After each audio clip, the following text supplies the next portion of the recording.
Hello friends, welcome to my channel. मैं हूं अमन। तो बहुत सी महिलाएं बीमा सखी बन चुकी हैं और बहुत सी महिलाएं हैं जिनके मुझे ये कमेंट आ रहे हैं कि एग्जाम पास हो गया है पर कोड नहीं मिल रहा है। और बहुत सी महिलाएं कह रही हैं कि टारगेट पूरा करने के लिए कौन सी पॉलिसी की जाए, क्या किया जाए। तो चलिए आज एक छोटी सी वीडियो आपके लिए लेकर आई हूं जिसमें आपके थोड़े बहुत जो डाउट्स हैं उनको क्लियर करने की कोशिश की जाएगी। एग्जाम पास हो गया है पर कोड नहीं मिल रहा है। बहुत सी महिलाएं लगातार ये कमेंट्स कर रही हैं कि हमारा एग्जाम हो गया है क्लियर, पर हमें जो एजेंसी कोड है वो नहीं मिल रहा है। तो देखिए, अगर आप एजेंसी कोड लेना चाहती हैं ना, तो वो आपके जो डीओ है ना, जो भी आपके विकास अधिकारी हैं, डेवलपमेंट ऑफिसर हैं, वही आपको दे पाएंगे। और कुछ महिलाएं ऐसी हैं जो कह रही हैं कि डेवलपमेंट ऑफिसर कह रहे हैं कि पहले एक पॉलिसी कीजिए फिर आपको जो है कोड मिलेगा। तो देखिए, उनकी बात बिल्कुल सही है। खाली कोड लेकर आप करेंगे भी क्या? क्योंकि उस कोड का तो कोई लाभ ही नहीं है जब तक आप अपने एजेंसी कोड में अपनी जो भी एजेंसी है, इंश्योरेंस एजेंसी, उसमें कोई पॉलिसी ही नहीं करेंगी, तो आपको उस कोड का कोई लाभ नहीं होगा। तो इसलिए आप क्या कीजिए, पहले एक पॉलिसी कीजिए। जब आप पॉलिसी करेंगी, अपने डेवलपमेंट ऑफिसर के पास जाएंगी पॉलिसी करके, तो जो कोड है वो ऑटोमेटिकली आपको दे दिया जाएगा, क्योंकि आपकी जो पॉलिसी आपके द्वारा की जाएगी ना, उस पर आपका कोड लिखा जाता है। और जब आपका कोड लिखा जाएगा तो ऑटोमेटिकली आपको जो कोड मिल जाएगा, और फिर आपके कोड में ही, आपके अकाउंट में ही, आपके बैंक अकाउंट में आपका जो है कमीशन आ जाएगा। तो इसलिए ये चिंता करनी आप छोड़ दें कि मुझे कोड नहीं मिल रहा है, हो क्या होगा। क्योंकि आपके सिर्फ दो टेंशन होती हैं। एक होता है एग्जाम पास करना, वो आपने कर लिया। दूसरी जो टेंशन आपको लेनी है ना, वो है कि इंश्योरेंस पॉलिसी करनी है। अगर आपने इंश्योरेंस पॉलिसी भी कर ली, बस आपका काम हो गया। ठीक है ना? तो अब आपके पास सिर्फ एक ही टेंशन लेने का विषय है कि ज्यादा से ज्यादा इंश्योरेंस पॉलिसीज की जाएं, ज्यादा से ज्यादा कमीशन इकट्ठा किया जाए, टारगेट पूरा किया जाए, ताकि सैलरी जो है वो हमारे अकाउंट में आ जाए। तो मेरा यही सुझाव है आप लोगों से कि आप पॉलिसी अब करने पर जोर दीजिए। अब बहुत सी महिलाएं ना ये पूछ रही हैं कि जो हमारा टारगेट है, जैसे जो कमीशन का टारगेट एलआईसी के द्वारा रखा गया है कि आपका हर महीने 4,000 कमीशन अगर आपके अकाउंट में हो जाता है विदाउट बोनस, तो आपको 7,000 सैलरी मिलेगी, है ना? तो इसके लिए महिलाएं पूछ रही हैं, बीमा सखियां ये पूछ रही हैं कि जो टारगेट कंप्लीट करने के लिए ना कौन सी पॉलिसी करनी चाहिए। तो देखिए, वैसे तो मैं लगातार आपको अलग अलग एज ग्रुप के हिसाब से पॉलिसीज कौन सी करनी चाहिए उसकी वीडियोस डाल रही हूँ। मुझे लगता है आप वो देख नहीं रहे हैं। चलो कोई बात नहीं। टारगेट कंप्लीट करने के लिए ना जो सबसे अच्छी पॉलिसीज है ना, वो एक तो जीवन लाभ सबसे अच्छी पॉलिसी है। ठीक है? आप इसे ऐसे भी सेल कर सकते हैं कि कम प्रीमियम पे ज्यादा रिटर्न इसमें मिलता है। बहुत अच्छे रिटर्न वाली ये पॉलिसी है।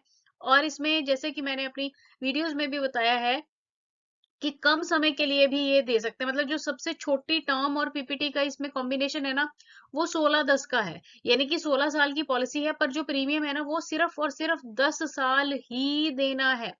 और एक और इसमें जो खास बात है ना, कि जितना प्रीमियम 10 साल में दिया जाता है ना, ऑलमोस्ट उसका डबल होके हमें 16 साल कंप्लीट होने पर मिल जाता है।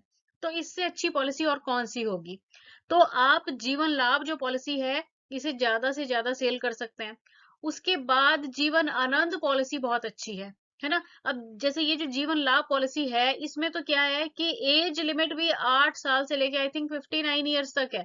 तो आप 8 साल के बच्चे से लेके 59 ईयर तक का कोई भी व्यक्ति उसे जीवन लाभ दे सकते हैं। उसके बाद जीवन आनंद पॉलिसी जो है, ये बहुत अच्छी पॉलिसी है। इसके सारे फीचर्स और फैक्ट्स मैंने वीडियोस में I think last he video डाली है उसमें समझाए हैं। फिर अगर कोई बच्चा है, छोटा बच्चा है, 8 साल से कम आयु का बच्चा है, मतलब 0 से 7 साल तक का बच्चा है, तो उसके लिए जीवन तरुण प्लान जो है, ये one of the best LIC का प्लान है। पर जब भी आप जो ये बच्चों की पॉलिसी दें ना, चिल्ड्रन प्लान जब भी दें, तो हमेशा उसे पीडब्ल्यूबी यानी कि premium waiver of benefit rider के साथ ही दें। ठीक ठीक है? तो मैंने आपको ये पहले भी समझाया था कि जब भी बच्चों को प्लान दिया जाए, तो वो पीडब्ल्यूबी राइडर के साथ ही आपने देना है। अच्छा, फिर एक और जो प्रॉब्लम आप लोग फेस कर रहे हैं कि ये जो टारगेट कंप्लीट करने के लिए क्या करें। तो भाई टारगेट कंप्लीट करने के लिए ना, टारगेट क्या है, टारगेट है कि हर महीने जो कमीशन है वो 4,000 विदाउट बोनस होना चाहिए, है ना। और कितनी पॉलिसीज में, 2 पॉलिसीज में होना चाहिए।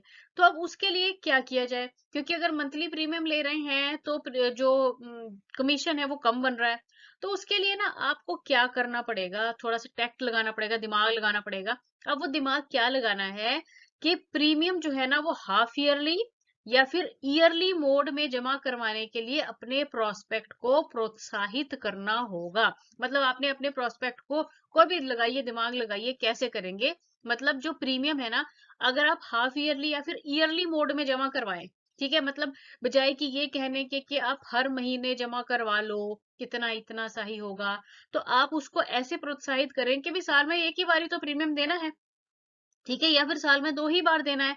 तो अगर आप जो प्रीमियम है ना वो हाफ ईयरली या फिर ईयरली मोड में जमा करवाने के लिए अपने प्रोस्पेक्ट को, जिसकी पॉलिसी आपने करनी है, उसे प्रोत्साहित करते हैं ना, तो आपका ये जो टारगेट है ना 4,000 कमीशन वाला, वो बहुत आसानी से पूरा हो जाएगा, है ना।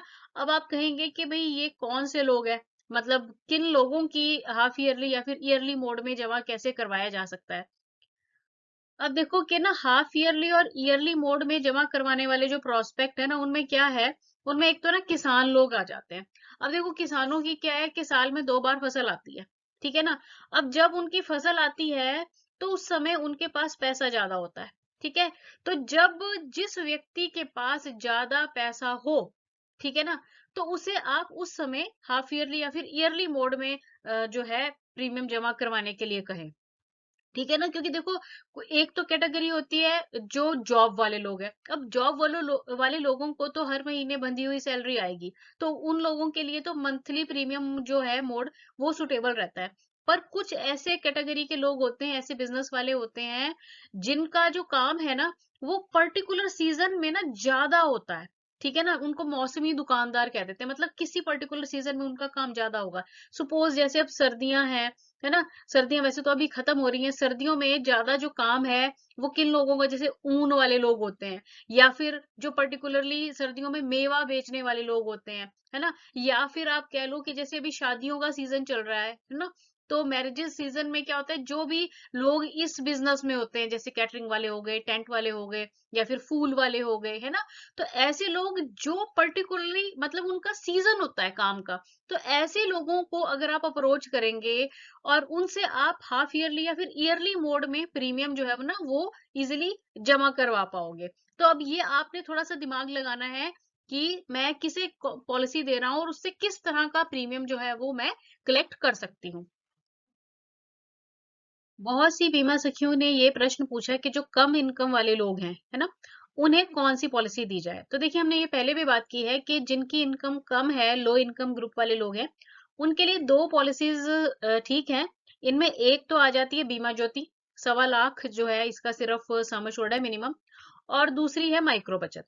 देखिए माइक्रो बचत का क्या है कि इसमें आपको कमीशन थोड़ा सा कम मिलता है, पर अगर कोई बहुत ही गरीब है तो ऐसे केस में अपना कमीशन को ना देखते हुए थोड़ा जन कल्याण भी कर देना चाहिए, है ना।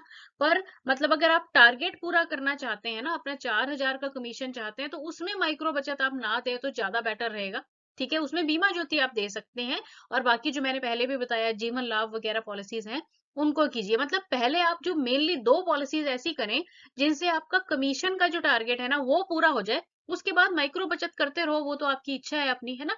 तो पर आपने ध्यान रखना है, अगर आपका ये 4,000 कमीशन वाला जो टारगेट है सरकार ने दिया हुआ है, एलआईसी ने दिया हुआ है, वो अगर पूरा नहीं होगा तो आपको सैलरी जो है ना वो नहीं मिलेगी। और ये मैं शुरू दिन से ही आप लोगों को बता रही हूँ, है ना। तो इसलिए आपने ध्यान रखना है, अपना पॉलिसीज भी कीजिए, टारगेट को भी साथ में ध्यान में रखते हुए काम कीजिए। वीडियो अच्छी लगी है तो चैनल को लाइक शेयर और सब्सक्राइब जरूर कीजिए। Thanks for watching the video.